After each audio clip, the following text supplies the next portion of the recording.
ఓ గంభీర ఘటన 2011లో స్టార్ట్ అయింది ఈ జర్నీ. వెస్టిండీస్లో జరిగిన మ్యాచ్లో టెస్ట్ డెబ్యూ చేశాడు కోహ్లీ. ఆ మ్యాచ్ పెద్దగా గుర్తుండదు, కానీ అతను పడిన తపన మాత్రం స్పష్టంగా కనిపించింది. ఆ టైంలో అతని టెక్నిక్ కూడా అంత పర్ఫెక్ట్ కాదు, కానీ అతడిలో ఒక రగిలే మంట ఉండేది. అది ఆకలి, అంటే విజయం కోసం పడే తపన. అయితే ఫస్ట్ టైం ఇంగ్లాండ్ టూర్లో ఎదురైన డిసప్పాయింట్మెంట్స్ మనం మర్చిపోలేం. 2014లో మొత్తం సిరీస్లో అతని యావరేజ్ రేట్ 13.4 మాత్రమే. చాలా మందికి అది అంతే అనిపించింది, కానీ కోహ్లీకి మాత్రం అదే ఒక కొత్త ఆరంభం అయింది. ఆస్ట్రేలియా టూర్లో అదే ఇయర్ కోహ్లీ చిరుతలా దూసుకొచ్చాడు. ఒకే సిరీస్లో 4 సెంచరీ, అది సాధారణం కాదు. అదే సంకేతం.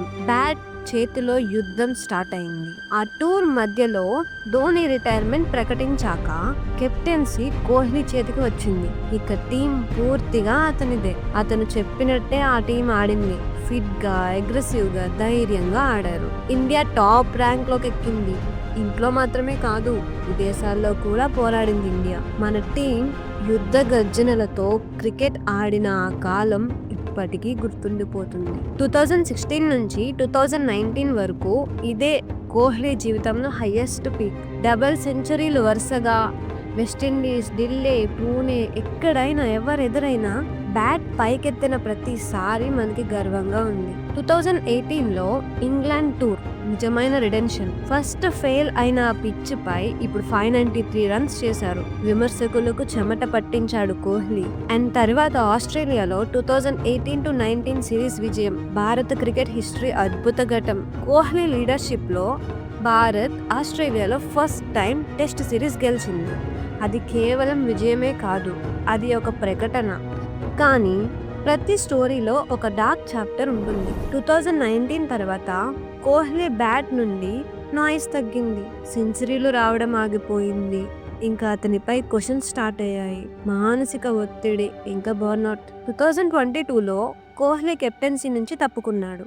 ఆ టైంలో అతను అలసిపోయినట్టు అనిపించింది, కానీ అతనిలో ఉన్న పోరాట భావం మాత్రం ఎప్పుడూ తగ్గలేదు.